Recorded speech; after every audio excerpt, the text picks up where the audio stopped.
Hi, everyone. Welcome to Pete's Epic Golf Podcast. Join golfer Pete as he interviews international and local golf experts and enthusiasts. Golfer Pete's guests are looking to share how his audience can improve their golf game by improving their mindset, skill set, and gear set. We ask our experts to share their practical tips on golf in one or more of these three core areas. Golfer Pete created his podcast as a resource for anyone who loves golf. Join Golfer Pete as he asks the questions we all need answers to in order to improve our golf game. I want to welcome our viewers to a special podcast on Pete's Epic Podcast. We have somebody from Richmond, Virginia, my hometown. So that's really special. Plays at a course that has eaten my lunch so many times I can't even count them. So we're going to have some fun talking some golf, and we got a great concept behind them too. So Chris, introduce yourself to our viewers, give them a little idea who you are and what you do and who you serve out there so they can understand what else you do besides golf. Yes, definitely. Well, Pete, thanks for having me on. And as we've talked about, I'm hardly an expert, but I am a golf fanatic. And so, so I basically have grown up playing golf and tried working in golf, making a career of golf and such, and realized making a career in golf means that you don't get to play as much. You're actually working around it, but never playing, which is kind of the ultimate tease. And so basically I shifted my career into marketing. And as you well know, I'm over at Partner MD right now, marketing and sales. And really just helping folks, with their health and wellness and living their best lives. So, but anyway, excited to talk golf, shop, you name it. So thanks for having me on.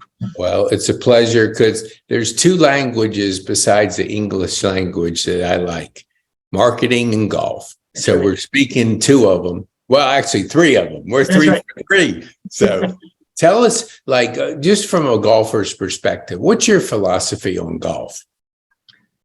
Gosh, I don't know if I have a full philosophy. I mean, I guess what I just love about it is being outdoors and just constantly challenging yourself. More so than any competition. And I certainly love playing competitive golf with, weekend golf and every once in a while some individual events. But there are plenty of times where I just love going out by myself. And it's just a great way to unwind, unplug, be with nature, and just you have that time to truly kind of, process on the entire day, your entire life, and of course your golf game and trying to constantly improve. But more so than any other sport, right? It is a very much a personal game that involves physical and mental aspects, and that's what I just love about it. It's just such a great challenge. Awesome. How did you get started in golf? Yeah, no. So my dad was, he's still is a great golfer, right? To this day, at age 81, still plays actively, and people use the term dad strength. He's got dad strength that he still at times can beat me because his short game is so good. But he taught me, I think, at age 5 or 6, wow. And it's kind of it's just evolved since then. And it's funny that just this weekend, actually, Pete, speaking of my dad, so he because he taught me at such a young age, there's a golf tournament that now me and my brothers have done with him, and we had to count, right? Age ourselves. We have done 43 straight years. Wow. 43 straight years of the father-son golf tournament. This one is up in Northern Virginia, a small Donald Ross course called Washington Golf and Country Club. And so excited to get up there this weekend and be with him. Yeah, I had a neurosurgeon, and we were talking, and he had asked me what I did, and I told him, and I said, well, so you a golfer? He goes, no. And I said, can I answer why before you answer? He goes, yeah, sure. I said, you're a perfectionist and you have young kids. He goes, yeah. He said, I didn't have time. And I said, yeah. I said, well, let me just tell you about the young kids. Just invite your kids out to Topgolf to hang out with dad and just see if they take. And his daughter's 6 and his son is 4. So I go back 6 months later. She goes, oh my gosh, she's bugging me to go all the time. Now my son 4 wants to go with us. So, you can take a busy career and make it into a relationship with your kids if you just kind of be intentional about it. Yeah, so how did your dad like get you guys? So I'm thinking you have some brothers. Yeah, so some brothers. Start getting you out. Just say, come on out. Let's go at the golf course. Absolutely. And there was some brother competition, of course, that came with that, which I think helped all three of us get into it. But no, it was kind of more on the traditional golf course, although starting on putting green, chipping green, et cetera. And I just slowly built from there. And, all of us played in some form of junior golf. None of us played college ranks, either just not quite good enough or found other things that in college that we were interested in. But all of us have certainly continued to play today. All of us belong to a club. And all of us have tried getting our kids involved and engaged, and to some degree, some success, some not so, including my daughter, which is driving me nuts. Just because, like you said, it's a great sport for connecting with family, and especially because you have time out there, time to talk that you wouldn't have otherwise. Keep the phones away and turn them off for a little while. My daughter just doesn't have the patience level, but she'll come to Topgolf with me. I'm so glad you talked about Topgolf, because I love that golf is expanding in lots of different ways. It doesn't have to be the traditional 18-hole golf course, especially in today's day and age. Like 5 hours is just not realistic. But an hour in a Topgolf bay is absolutely, or a lot of these courses now, and a lot of public courses have opened up these new putting greens that have a lot of new interest and such, a lot of hills and stuff that make it more fun for the kids. And so I love the fact that this game is expanding. Some of this through COVID, right? That folks were looking for something to do outdoor, and golf was one of those.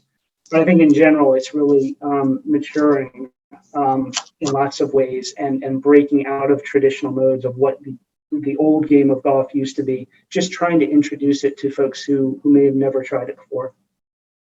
That's so true. I had Matt Van Poel. He's like the executive director of the Georgia Golf Association. So he invited Ralph Stokes, who is the president, and then he also has a top position with the PGA Superstore. So we were talking about Topgolf because a guest said that more people play off-course golf, which is Topgolf, and Shaq, and there's a number of them out there, than on-course golf. And I said, wow, is that right? It's 18 million versus 16 million. So we're talking about that. And Ralph says, what's interesting is we're seeing the numbers. It used to be 1% of the Topgolf off-course golfers would transition to on-course. Now it's up to 6%. So people do get the fever. And you're right, 5 hours playing on a traditional golf course, chasing balls in the woods, and that just doesn't excite the young people. But going out to a place where you can just have a burger, a beer, and hit some balls and just have a good time, that seems to connect with the young people. Yeah, so, and I think the other thing that really has, I think, spurred interest. So here's another example. My wife, I've tried to get out there, is not interested. Again, a patience thing. Yes. She likes Topgolf. That's gotten her a little bit interested. I think even more so has been Full Swing, the Netflix series on golf. Yes. And I hope they're coming out. I think they are coming out with another season of it, because it basically opened up the doors to some of these players, certainly the great players, which some of the names she knew, but even more so, some of the more unknown tour players that are just struggling to keep their cards and stay on. And it's been fun watching her now know some of the names, and actually her wanting to sit and watch on a Sunday afternoon, because now knows a bunch of the players, and she knows a little bit of what they go through every week. So that, I would say, that has been a huge step up for golf as well. I agree. It makes it more personal when you can get to know the personalities in the game. It's just not looking at a golf TV screen and seeing these people swing, but who the person is and like a little bit about them. So what did you, I know you were playing competitively and then you decided, well, I'm going to go the business route. At what point did you make that decision in your career? Yeah, it's funny because I took on an internship within marketing, but I'd always had a connection to the Virginia State Golf Association, playing a little bit through there. also received a scholarship from them. And so they had my information. They contacted me about a kind of, at that point, just a really it was assistant tournament director position. So basically for 3 years, I had a blast with it, traveling all the best states or best courses in the state of Virginia. Rules of administration, officiating, scorekeeping, as well as helping to manage some of their membership programs. Great organization, loved it. But when I said it was the biggest tease, again, I was on those courses, but I was marking the golf courses for the event and or rules officiating, which in itself was a great experience and one I loved and still use today. It's funny though, transitioning now into more fun recreational golf. It's funny how knowing the rules of golf well can often be a disadvantage because you're mostly playing against folks who don't know the rules that well. Yes. And they bend the rules a little more frequently. So I find myself teaching them themselves and educating them as much as I can. So yeah, I tell you bring up a subject that anybody that's played competitive golf, there's rules. And so our friends that maybe take up golf a little bit later and they're just recreational, they have a kind of a loose interpretation of rules. And so there is a graceful thing to say, no, you can't move the ball in the rough. No, you can't tee it up when you want it. And they just kind of like, well, I'm just playing golf. Well, you are, but if we're playing a match, you got to play by the rules. That's right. Well, and I think the one, and you probably see it too, Pete, that folks really struggle to wrap their head around is stroking distance. Yes. And because it's one thing, and because oftentimes if you do just hit it in a hazard, you get a drop closer to where the hazard is. Mm-hmm. If you lost ball or out of bounds, you have to re-tee. And folks just don't understand that concept. And it's funny, for a pace of play, I love what USGA has done in updating some of the rules. To keep the play moving, including dropping the ball in the fairway. But you're not doing that for one stroke penalty. It's 2-stroke penalty, right? And you're hitting 4 from the fairway. It keeps play moving. But that new rule has people really baffled. Those who don't understand the rules are like, wait a minute, I would be lying 1, but now I'm lying 3, you're saying? I'm like, yeah, but it's keeping us moving and you're not going back to the tee. So, let's play hard. Yeah, pace of play is a challenge. And I know before I joined over at Pine Tree a number of years back, I would play at this course and I had like 50 people in my email and I'd send out an email and say, hey, anybody want to play on Wednesday? And I could barely get, a foursome together. And so people are busy. So how have you used golf within your business and how are you incorporating, your skill for the game with your business? Yeah, I think I will. Well, I'll start with a very personal piece of what I love about Partner MD. Is as Pete well knows, is where I work, and we are concierge medicine. And similar to what I love about the game of golf is having more time to just process yourself and enjoy the game. We really give access and convenience and more time with your physician. And where that is important and connecting it back to the game of golf is, one, I love golf because it's a game I want to play all my life. Well, in order for me to play all my life, I've got to stay healthy. And that's exactly what Partner MD gives me, is not just, some of the what you would expect out of a physician's office to certainly help with any symptoms or any conditions I have. But more importantly, what Partner MD does is it focuses on wellness. And right now, what I'm working on, right, is a lot of strength, flexibility, things like that will improve my swing, give me more, kind of stamina throughout a round. And it's funny because I'm not alone. A lot of our members have realized the value that Partner MD can do, not just for their life, but for their golf game as well. And we have some very specific offerings that we offer our members that are about golf, including a lot of strength and flexibility, mobility, dedicated to a golf swing. So some of our coaches are actually trained in specific golf exercise. That's powerful. I'll have to tell my story how I came about Partner MD. So Walter Stump, who plays out at your course, right, he'd been telling me about you guys for 15 years. And I'd always say, that's a great concept, but I never pulled the trigger. And then he came down here and we played a little golf and he was hanging out and he stayed overnight. The next morning we're at breakfast and I was telling him my frustration with the big healthcare system.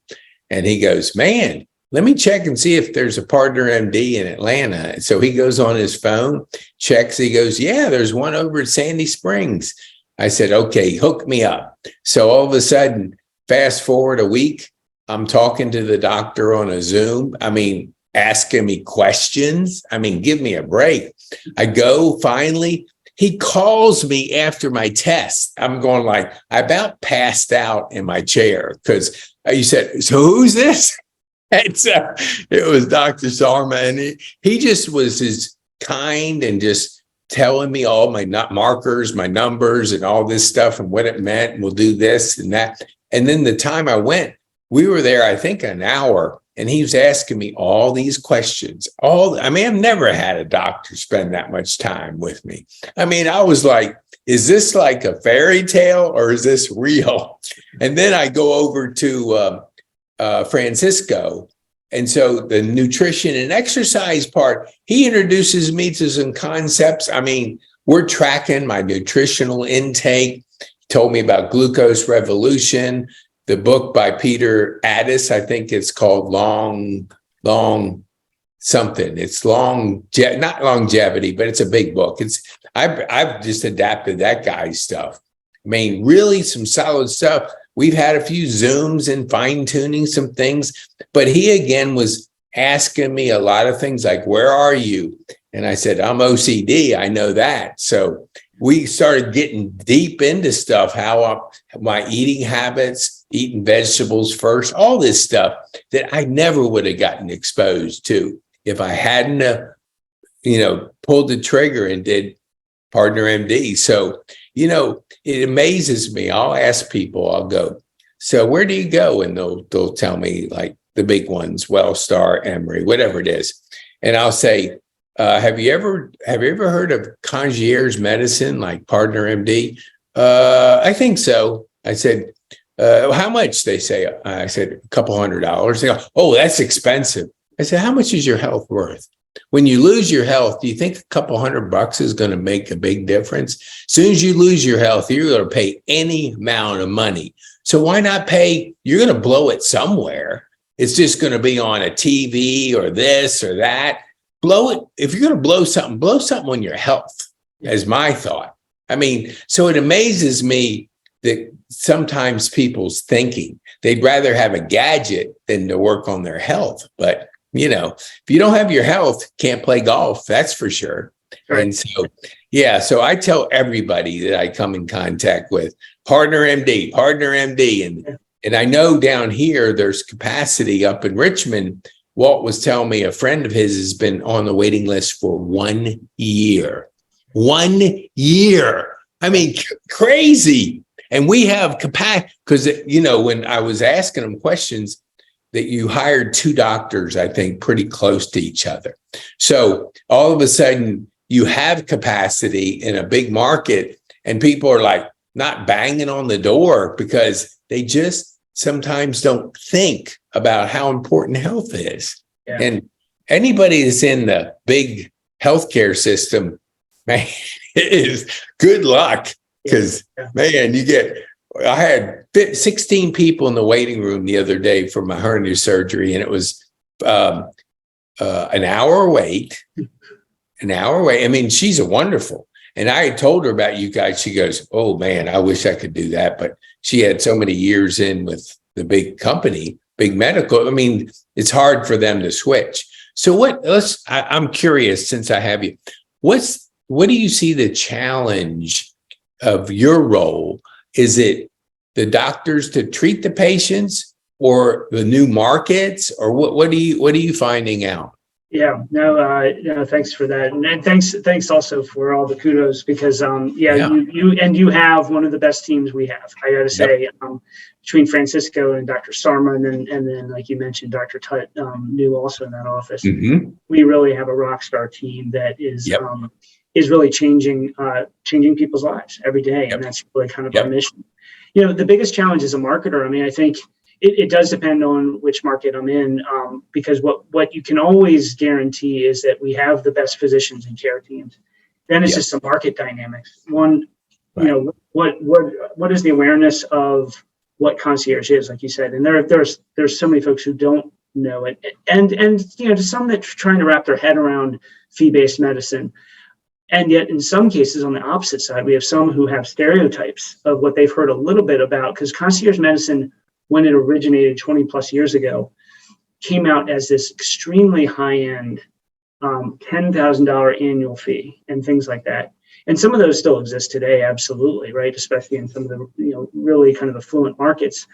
But no, as concierge has grown, expanded, a lot of those fees have come way down, and we are certainly one of the most reasonable, practical, right? We focus on care, and it's not kind of that ultra affluent feel. It's more just people who care and want to give time to listen to you and take care of you. So from a marketing perspective, though, because the service is so good, it's once you have someone who realizes the importance of their health and wellness.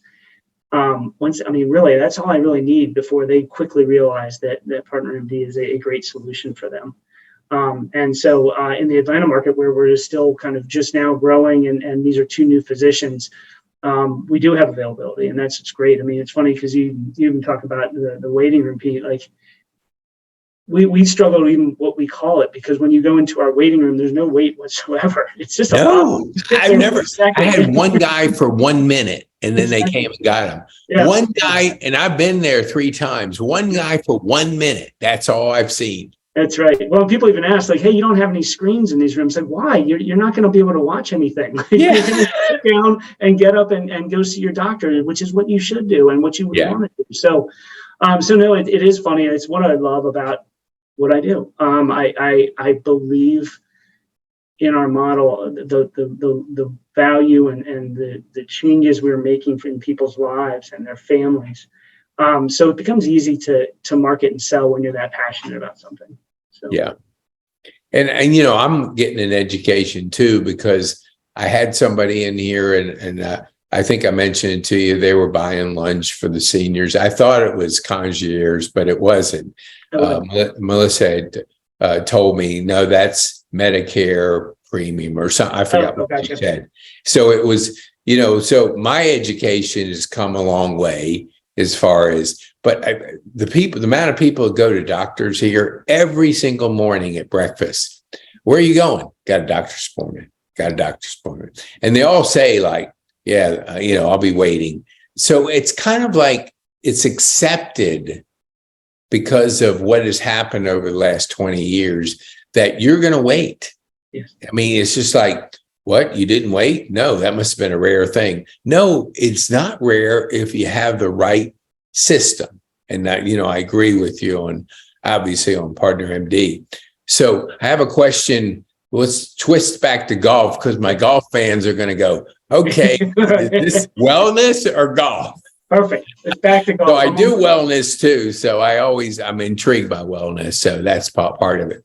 So let me go back to like when you were working for the Virginia Golf VSGA.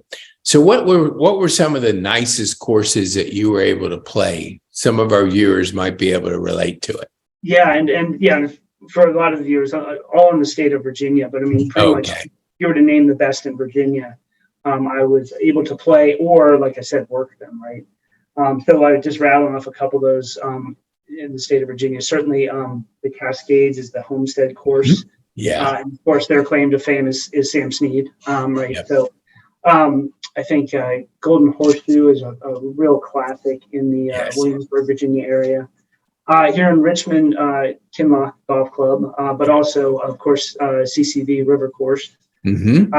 And then, we have some gems down in Southwest Virginia. It's really interesting that, you don't think much of golf down there, but there's actually a ton of coal money that has developed these courses, like the Virginian is a great course on Bristol, down in Bristol. So those are some of the, and then of course, if you go to Northern Virginia, like Robert Trent Jones, where they've held the President's Cup several times. So those are some of the main courses that they'll go around to. Now, other than that, I travel around to play as many as I can. I mean, mostly in the States. I mean, I will make some trip, obviously a couple, and I've hit Ireland, but I definitely still have to, off my bucket list, get to Scotland and some of the other European nations. But yeah, I mean, I'd love to hear from you, Pete, too. Your favorite course period. Yeah, I have a good story about West Hampton course at CCV. Oh, yeah.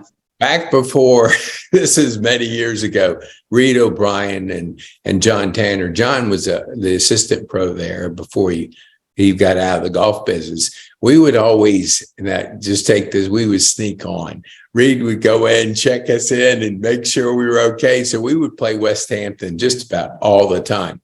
So it was a winter, and you know how you take the pin and you have 2 pins on the green, and you move it to the other side so there's traffic that's distributed on it. So we're on it's the par 3, which this goes down. It might be like 5 or something. The hidden green, you can't see the flag? You can see it, but it's there. It's not the one that's hidden. It's that short little one up at the top of the course. Oh, okay.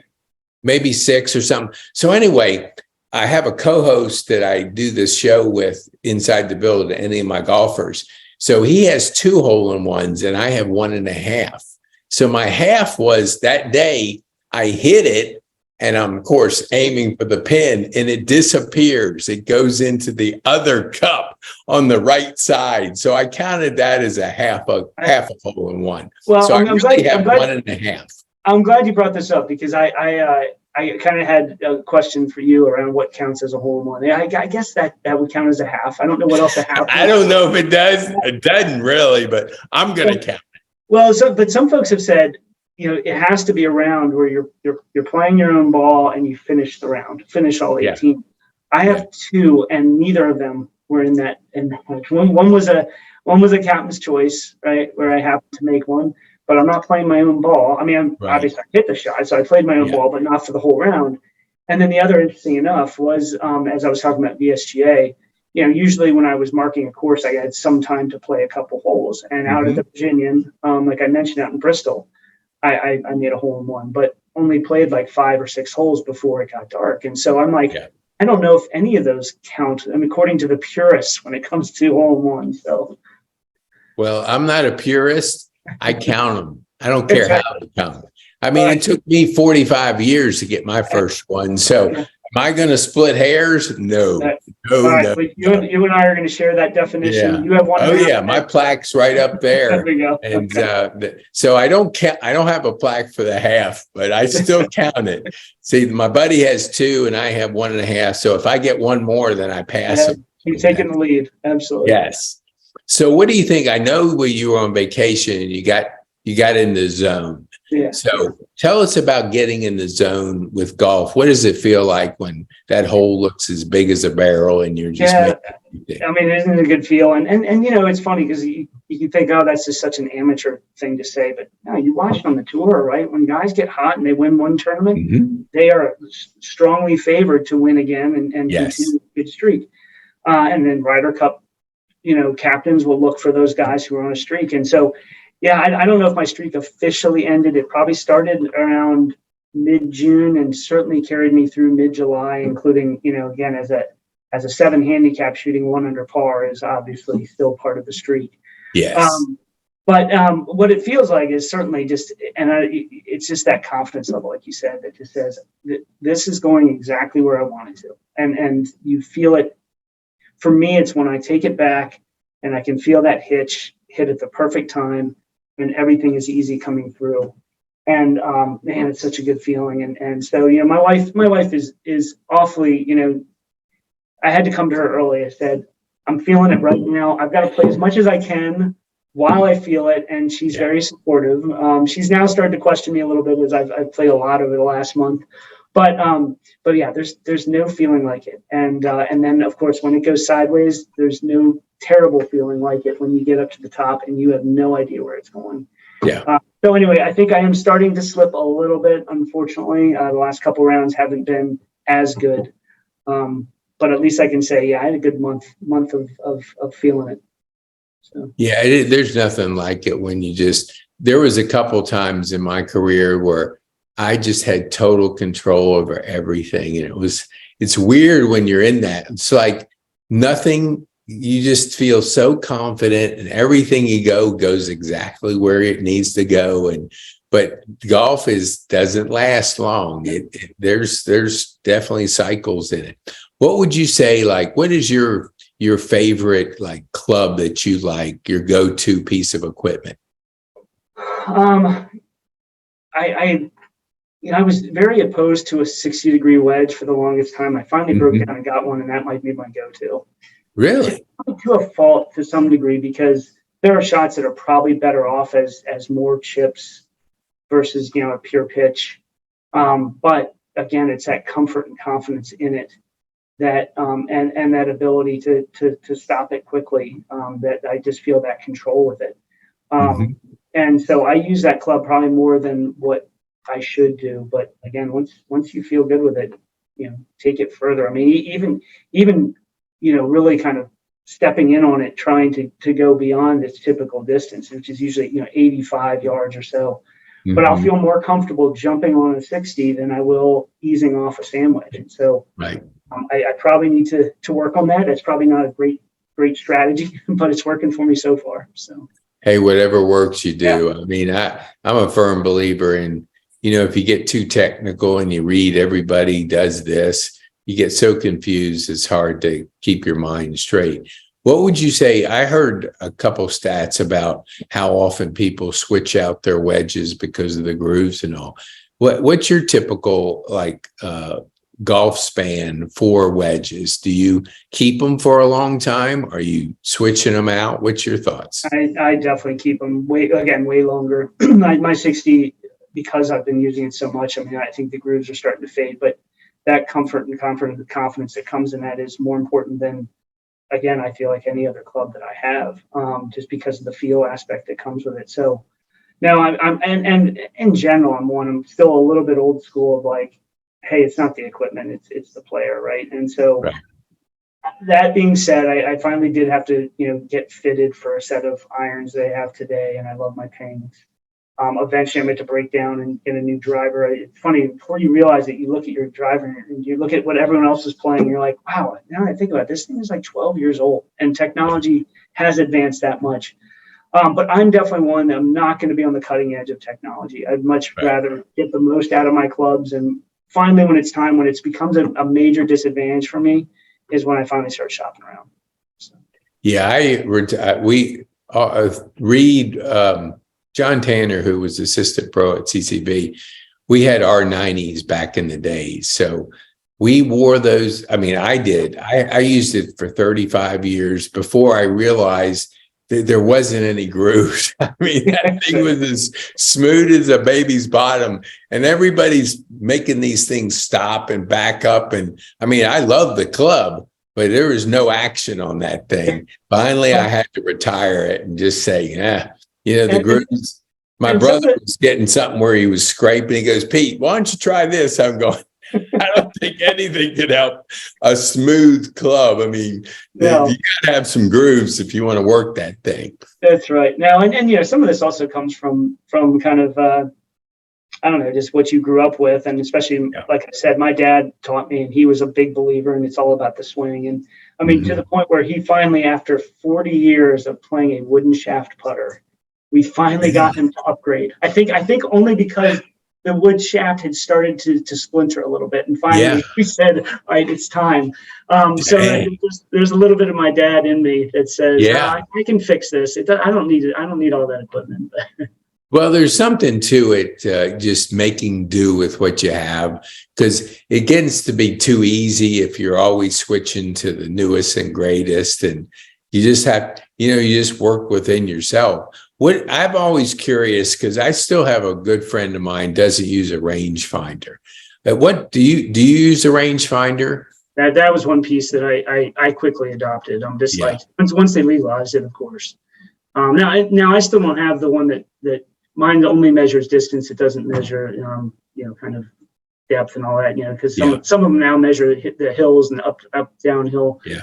Mine's still just a traditional, but that was one of the pieces that I was quickly like, the pacing off. And look, I was a caddy for many of my years. Yeah. And so I was very used to walking off distances and hoping that I had the right distance for my player. But once technology kicked in that front, I said, no, let's dial in exactly what that number is. So. Yeah. And boy, does it make a difference. There's no missing it by 10 yards because you didn't pace it off right or the whatever. You really have some accuracy about how far you need to hit it. Well, and back to that point about pace of play, like it also is a huge improvement to pace of play. So that's the other reason why I adopted it pretty quickly. Yes. I have my friends used to rag on me because I had a plastic card and I had my distance and my clubs that I would hit. And they'd all say, well, don't you know how far you hit a 5-iron, a 6-iron? I said, I do, but I'm processing wind and all this other stuff. So I got to quickly make decisions. And I can't say, well, do I hit a 150, a 7-iron or an 8-iron? And then, but I'd always bring this card out and they would always give me a hard time. But, that went by the wayside when rangefinders came. I don't know though, Pete, you should bring that thing back. That to me is a competitive advantage mentally. Like that has them, you're in their head when you're doing that. You should bring that back. Yes. Well, do you guys go on golf trips with guys and go to different places? We do. So my main group, right? And it's always kind of different groups that you go with. Well, my main group is just 4 of us. We all went to the University of Richmond. We've been doing a golf trip for 17 years. Funny story, like on my wedding night, my father-in-law, who I love, is a great guy. He comes by to give me advice. And he, as I just got married to his daughter, and he said, my number one piece of advice, he's like, book a golf trip and call it a tradition. Because if you don't call it a tradition and you don't keep up to it every year and you break that tradition, the wives can attack it. But if you say, hey, this is my 15th year of doing this, I can't miss this trip, it's really hard for them to fight it. I love that advice. Yeah. Man, that's solid. Yeah. Hey, take our viewers need to take note of that. Do it early, tradition, and you got it made for. Don't let them pick it apart. They will not fight that type of tradition if you stick to it. And so and so we travel. We try to get out of especially as you well know. I mean, not so much in Atlanta, but certainly Virginia gets cold during the winters, and so February and March is usually when we target a trip. And again, mostly down to Florida and such. We've gone some other areas, but there's still so much in Florida in terms of really good resorts. So that's kind of our golf trip. So. Mm-hmm. Yeah, we went down to Amelia Island one year, and I was in a Goodwill, and there's this bag, and it had like 3 sets of clubs in it. It was packed full of new clubs. And it was like I asked the guy, I said, "How much for this?" And he said, well, what's it say? I said, it says $40, but there's 3 sets of clubs in it. He goes, it's $40. So I bought it. And I had so many clubs, and I had a set of clubs, which was a King Cobra graphite, and that somebody had given them up. I used it for about 3 years and I loved them. But every time I'd show up on these golf trips, everybody's ragging me. You got the Goodwill clubs, and so they're talking to me. Walt is the main one. He's like in my ear. Was that a club? Was that a shot by with the Goodwill clubs? And so I constantly got barraged by it. I had to give them up. So they're at my mom's house in Richmond now, not my regular set, because people just give you a hard time about clubs. And when you can find a good set, and they were graphite before, my swings slowed down a little bit. Well, so, I still use stuff like that as an advantage. I mean, look, one thing I think I need to do, Pete, like play right-handed, I putt left-handed. Now, why is that? It's because I'm a head case putting, and I got the yips 25 years ago. And even today, if I try back, I can't hit the hole from like 2 feet. But I will have to say, now that I've gotten comfortable with it, and I'm not a great putter, but it's better. Now is when players are like, wait a minute, you putt left-handed? And like, you can tell they're like, why would you do that? And I'm like, and I talk about kind of, it's a different feel. It's a different eye, your dominant eye is slightly different. And you can tell them, they're like looking at themselves, like as they're missing their putts, like, well, maybe I should go left-handed. No, and it's more mental advantage I'm going to jump on, right? Yeah. There's a guy we went to high school with, and he's had a hole-in-one, both right-handed and left-handed. Oh, wow. And he plays right-handed and puts left-handed traditionally, but he's made a hole-in-one at Hanover with right and left playing the other side. So, yeah, it can be done. Yeah. What do you think? I love the whole thing. Who have you met out there in the golf business that if like all of a sudden you called them, they go, "Hey, Chris, okay." Is there anybody like our viewers would get like, "Oh, you know that person," type of person? Yeah, it's funny. I never, even in my time of working in the sport and such, I never, met any of the, I probably missed out on some opportunities, to be quite honest. I mean, one of which, so I was a journalism major, was working at the State Golf Association, all at a time where this glimmer in the eye came up of the Golf Channel. And actually, my resume had gotten on the desk of someone at the Golf Channel that was like, "Wow, you have both media and golf background. Would you be interested in coming down to Florida?" And at the time, I kind of loved Richmond, Virginia, and so I didn't make the move. Missed opportunity because this thing called Golf Channel. That was the other thing. I was like, really? That's a pretty big one now. A dedicated channel, Golf Channel. Yeah, is that really going to take off? Yeah, it's taken off, and then some. So anyway, that would be more my missed opportunity. I didn't really get a chance to meet, a couple of maybe the local, Virginia golfers. The Curtis. Vinny Giles. How about Vinny Giles? I met. Yeah, because I was on the Virginia State Golf Association. Yeah. Vinny was on the board. Was president of the board at one point, so you absolutely met Vinny. But yeah, outside of that, I don't have a huge resume of folks. How about Gift Breed and Michael Bree? I haven't met him. I mean, I certainly heard about him, and it's great what they've done to Independence and otherwise for Richmond. But no, I've never actually met him. I've heard really good things. Yeah, they put, Gift went to play baseball at Richmond. My friend was the best man at my wedding. He played baseball there. So we played golf a bunch of times. And all of a sudden, out of the blue, I'm seeing Michael Bree on the Golf Channel. He's doing he's crushing it with all his stuff. And I'm going, man, that's his brother. That's cool.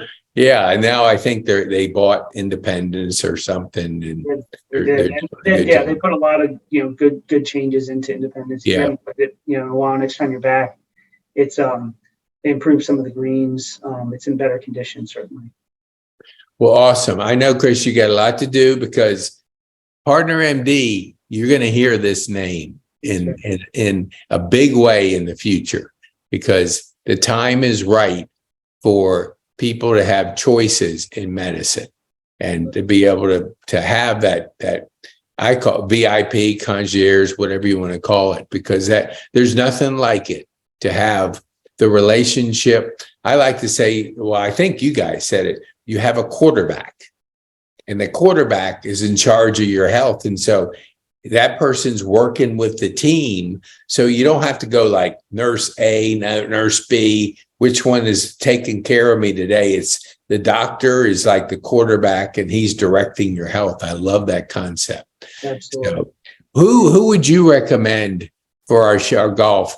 We always ask our guests one recommendation that would make a good guest on Pete's Epic Golf podcast. Wow. I'll have to think a little bit. And it can be from the Richmond area too. From the Richmond, it probably would be from the Richmond area. I good friend of mine who has since even joined Kinloch, but prior to all of that, he was a believer in shortening the game.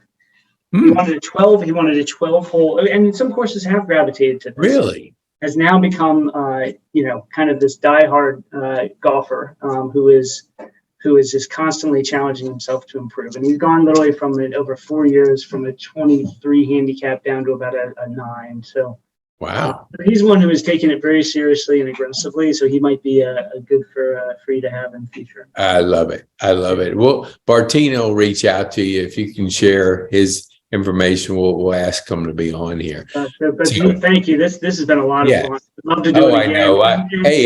I had a buddy of mine. He was in the gym and he whistled me in when I was going by. 45 minutes later, we're talking golf. We're just like, he's lifting the weights and he's going golf stories and we're just chatting. So golf, we could talk all afternoon because it would be easy. But I appreciate you, Chris, coming on here. How can people contact you and Partner MD? What would be the best way? Yeah, and certainly website. So, partnermd.com. Okay. And basically, we have lots of different ways to click and link, whether it's just wanting more information. And because, like I said, some folks don't understand the concept of concierge. So we have, a pretty good read on your own if you want to understand more of the concept. And then it's really easy if instead you're like, hey, I think I'm ready to give this a try. And we have membership directors. So partnermd.com is the best way. And we will get you there. And I forgot to ask you, what markets are you currently in? What cities? Yeah, thanks for that. So obviously Richmond, our headquarters, and celebrating 20 years officially this year. So 20 years in Richmond, and that's 3 offices here in Richmond. As Pete well knows, we have the Sandy Springs office. We also have one in Greenville, South Carolina, so not too far away. And then we stretch up north into McLean, Virginia, so just outside of D.C., and then just outside of Baltimore in Owings Mills, Maryland. So, 7 total offices. All right. We're going to cover the East Coast. That's right. It's a cool name. Whoever came up with it, put a pat on the back. I love the name. It's so simple, and it speaks to the partnership between patient and doctor. And so that's really good. Well, Chris, thank you so much. Your parting thought before we say goodbye, I'll give the floor to you. Parting thought would just be, I don't know, as much as we all end up taking golf seriously, remember it's for fun. And by the way, the more fun you have with it, I find the better you do, right? I mean, so enjoy yourself while you're out there. That's really what it's about. And usually the golf game will improve. Absolutely. Well, Chris, thank you so much and appreciate it. Thanks to our viewers for watching. Excellent. Thanks all. Take care.